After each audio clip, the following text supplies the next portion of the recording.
Shalom Bapak Ibu yang dikasihi Tuhan. Shalom. Juga anak-anak kami semua.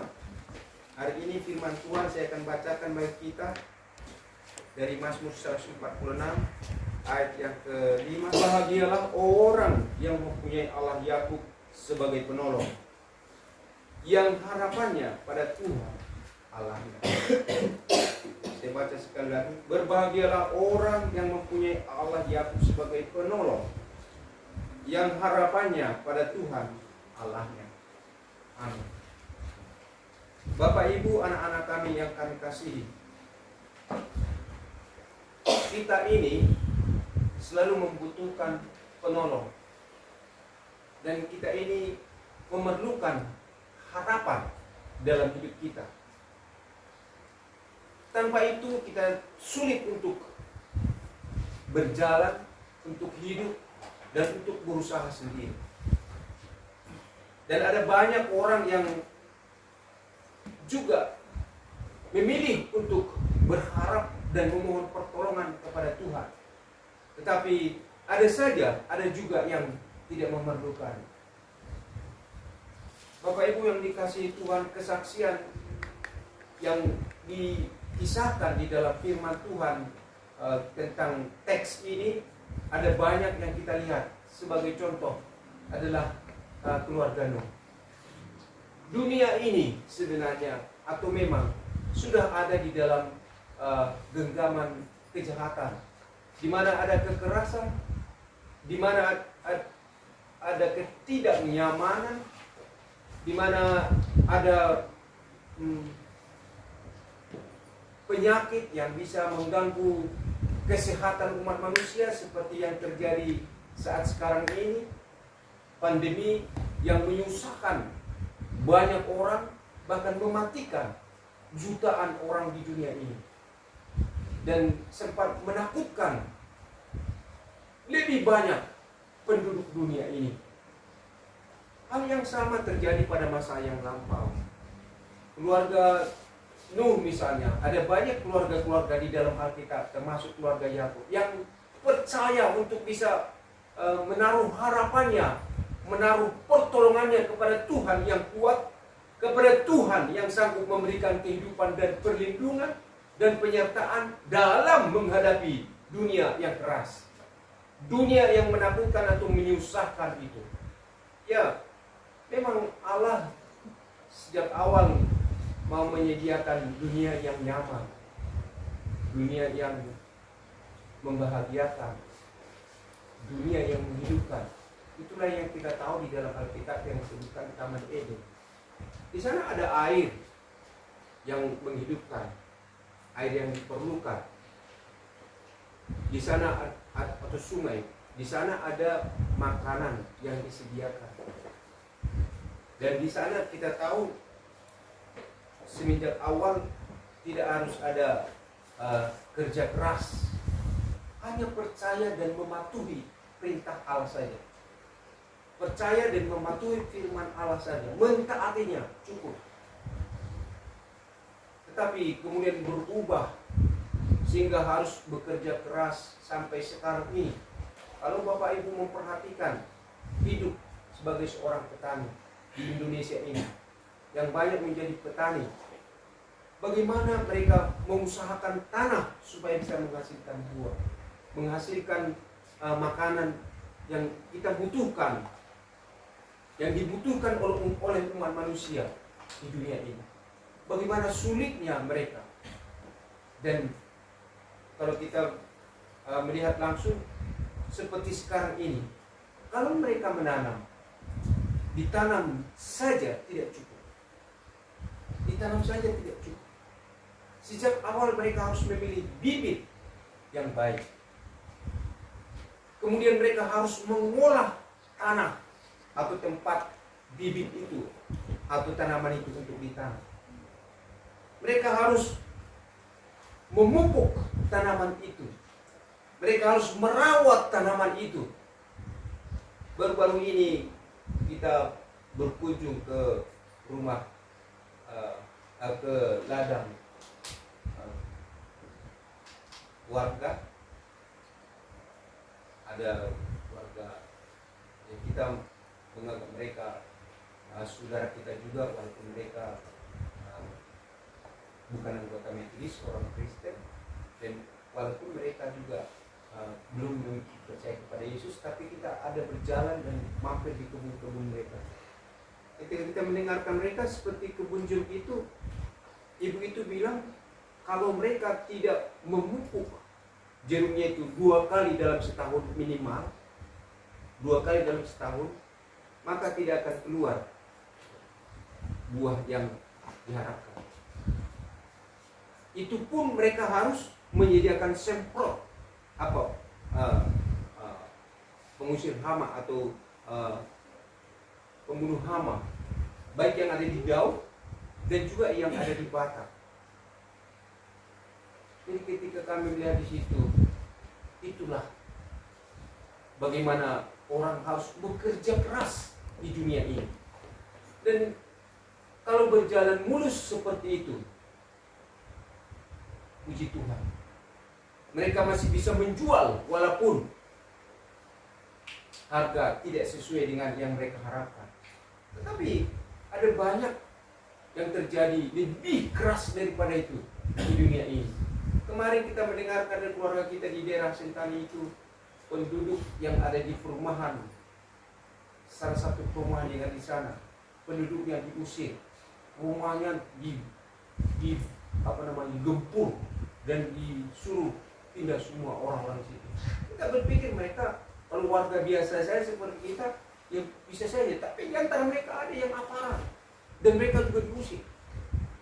Itu terjadi, dan itu kekerasan dunia ini. Itu bukan kehendak atau cara Tuhan Allah. Dan mereka harus mencari tempat tinggal mereka dengan mendadak begitu, harus membawa barang-barang kemana harus pindah. Kalau ada saudara yang bisa langsung menampung, keluarga yang harus segera menampung. Dunia ini begitu banyak mengganggu kehidupan orang-orang percaya. Kalau kita memperhatikan berita-berita masa sekarang ini, pagi tadi saya masih sempat lihat di Provinsi Jawa Barat, secara khusus di Sorot, Kabupaten Sukabumi.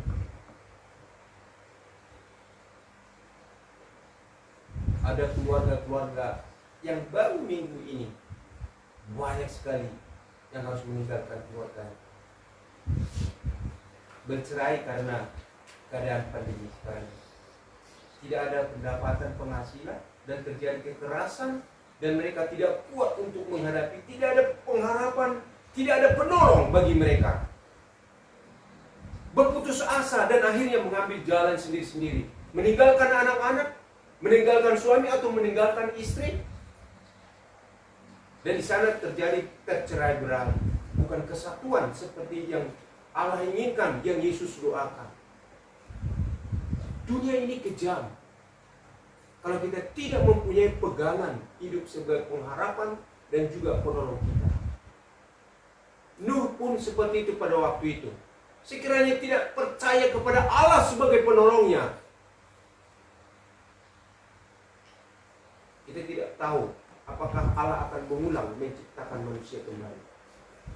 Karena semua pada waktu itu makhluk seperti yang diharapkan hanya diberikan perintah kepada Nuh, sehingga terjadi hanya beberapa, termasuk hanya keluarga Nuh yang diselamatkan.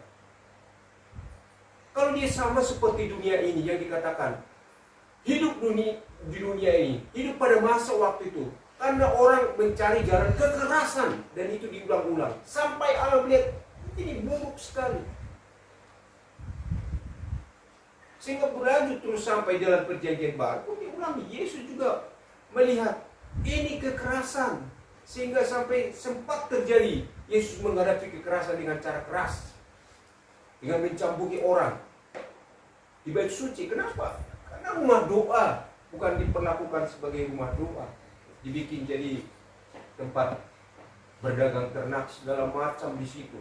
Dan bagaimana kita secara logika saja, ada sapi di tempat di lingkungan bait suci. Dan itu namanya juga ternak. Tidak pernah kita lihat ada toilet ternak atau permisi masuk toilet. Tidak ada pernah itu. Ya, itu berarti ada terjadi semua di situ. Dan itu sesuatu yang sudah kekerasan hanya karena perdagangan. Itu sebagai contoh. Kemudian berikutnya di dalam kitab Roma diingatkan, hendaklah engkau jangan serupa dengan dunia ini, berubahlah oleh akal pemikiranmu. Karena waktu itu memang di kota Roma bisa orang main berkelimpangan di selokan itu hal yang biasa. Kalau orang memeras, kalau orang menipu, hal yang biasa. Itulah dunia. Mereka meletakkan kekuatan mereka kepada kekerasan atau kuasa mereka sendiri. Kekuatan mereka sendiri, bukan berharap kepada Tuhan dan percaya bahwa Tuhanlah penolong bagi mereka. Bapak Ibu yang dikasihi oleh Tuhan kita Yesus Kristus, kita diingatkan di dalam firman Tuhan, memang Nuh ini seorang yang saleh, seorang yang benar, yang hidup bergaul dengan Tuhan Allah. Alasannya ialah karena dia mendapat kasih karunia di hadapan Tuhan. Itu dikatakan situ, Nuh itu beroleh kasih karunia di hadapan Tuhan. Itu ada tertulis di dalam Kejadian pasal 6. Kejadian pasal 6, kalau tidak ayat 8, tapi dibaca mulai dari ayat 7, ayat 8, ayat 9, sangat jelas di situ. Nuh itu beroleh kasih karunia di hadapan Tuhan. Bapak Ibu yang dikasihi oleh Tuhan kita Yesus Kristus, anak-anak kami, ini yang harus kita pegang dari awal. Apakah kita sudah merasakan kasih karunia, kasih Tuhan dalam hidup kita?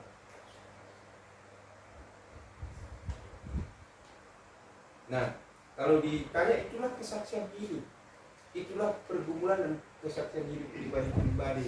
Saya telah diselamatkan oleh Tuhan. Bagaimana peristiwa itu terjadi? Itulah yang kita ingat.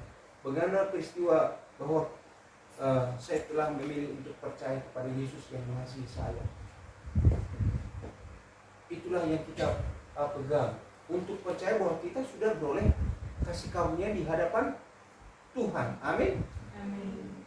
Sudah percayakah kita bahwa kita diselamatkan oleh Allah? Dan itulah yang harus kita perjuangkan terus supaya keselamatan itu tidak hilang oleh kejahatan dunia ini, oleh kekerasan dunia ini. Sehingga kita tetap berharap dan mohon selalu pertolongan Tuhan.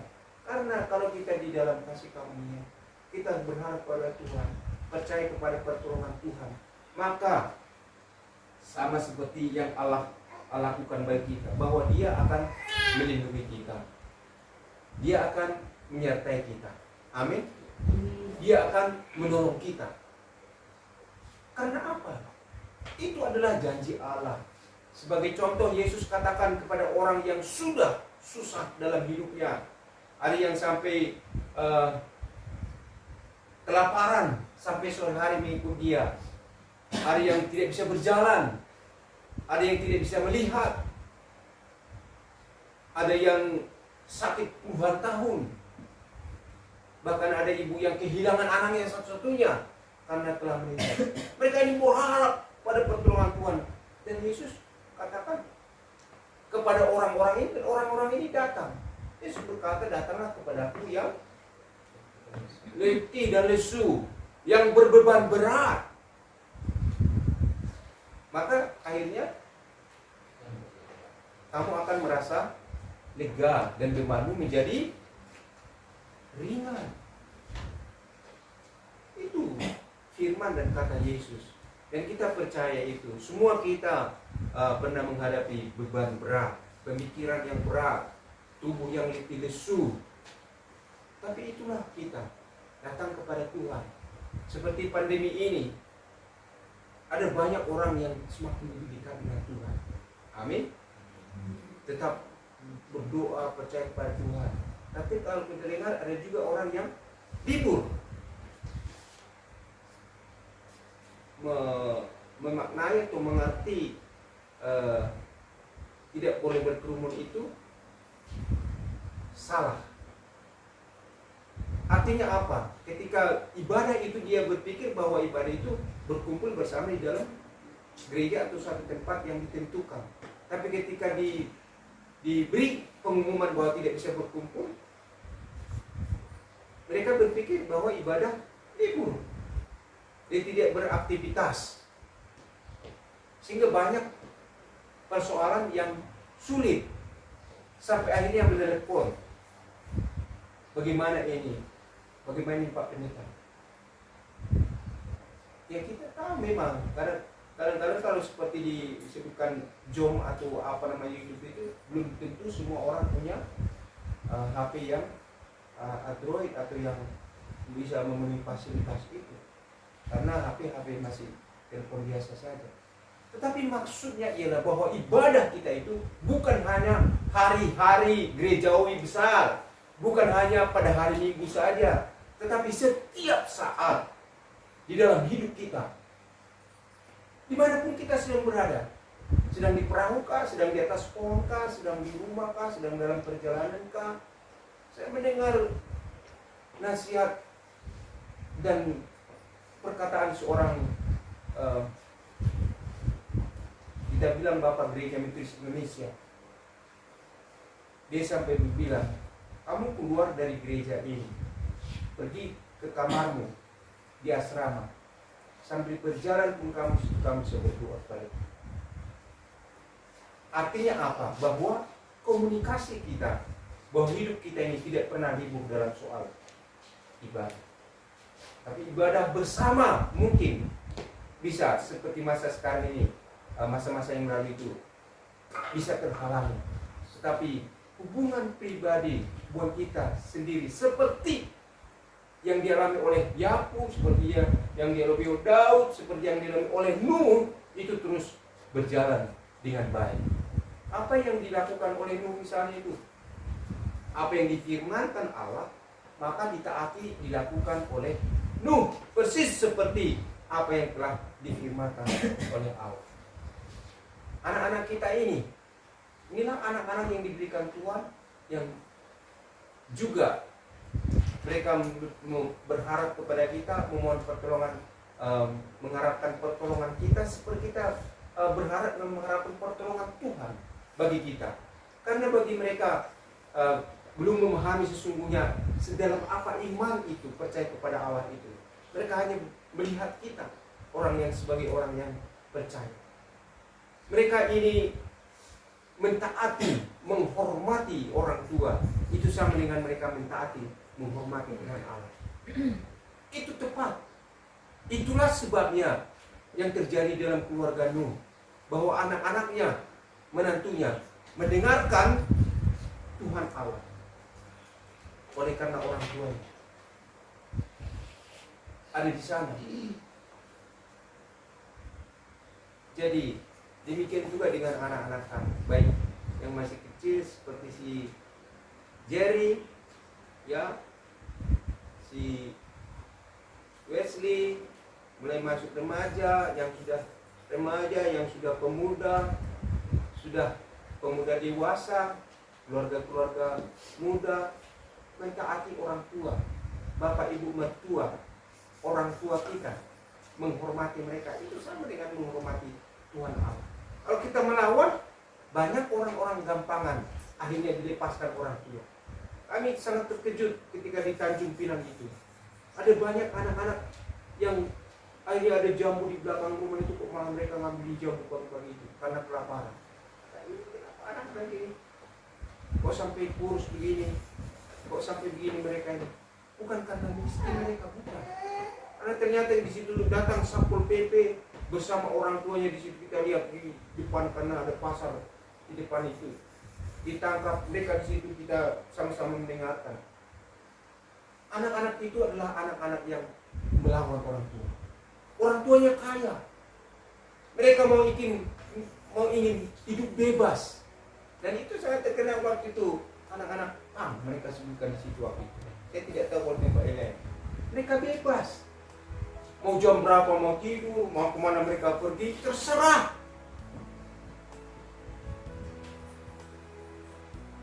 Mereka tidak mau mau dengarkan orang tua. Sampai pada akhirnya mereka baru sadar.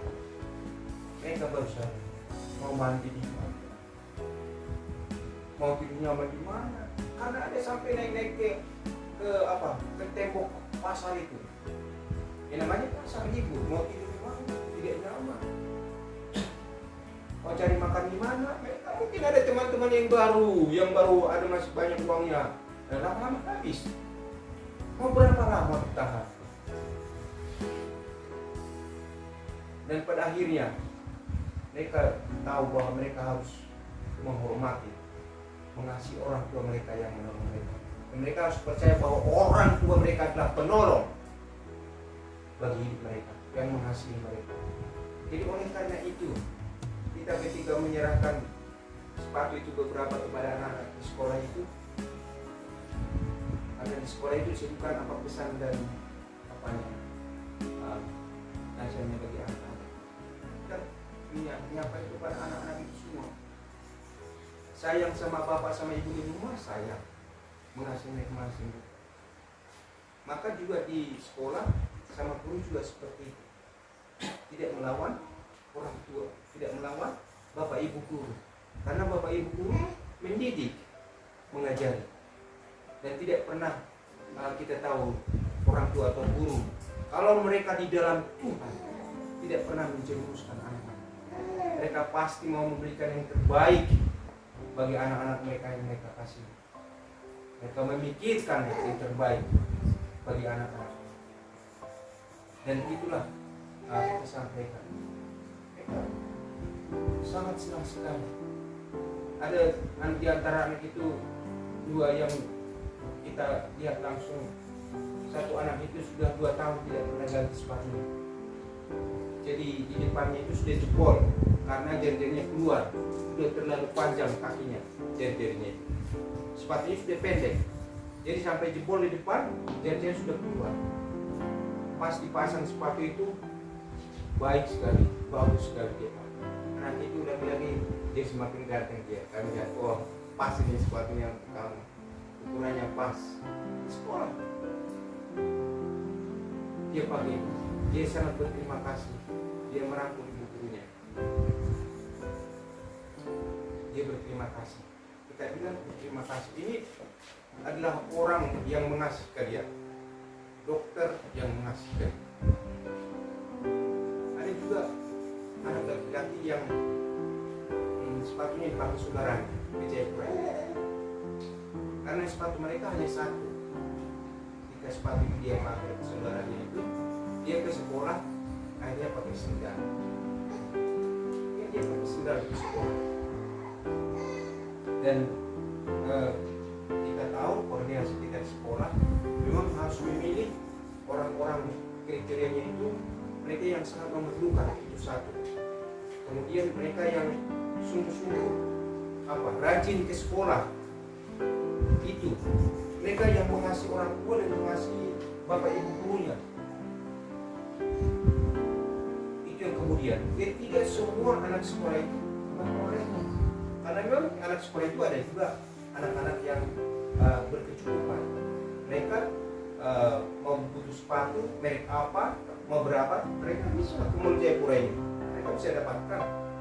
Karena dia pun bisa, dan di sana juga yang mereka punya rumah mewah, kendaraan mewah, ada. Jadi serang barang kita kasihkan terserah di situ, lama-lama nanti bisa sepatu yang dia dapat itu dia tidak pakai, disimpan di gudang saja atau malah dipakai orang yang bukan sekolah. Bapak Ibu, anak-anak yang kami kasihi, firman Tuhan bagi kita pada hari ini seperti yang kita telah dengarkan. Biarlah kita tetap berharap kepada Tuhan, karena Tuhanlah penolong bagi kita. Dengan demikian kita beroleh kekuatan, kita bisa tenang dan berbahagia menjalani kehidupan seperti keluarga. Tuhan memberkati kita semua melalui firman-Nya pada hari ini. Tuhan menolong kita untuk bisa tetap mengingat bagaimana Yesus mengasihi kita, yang kita akan ikuti dalam mengingat perjamuan kudus, ibadah perjamuan kudus pada hari ini. Tuhan memberkati.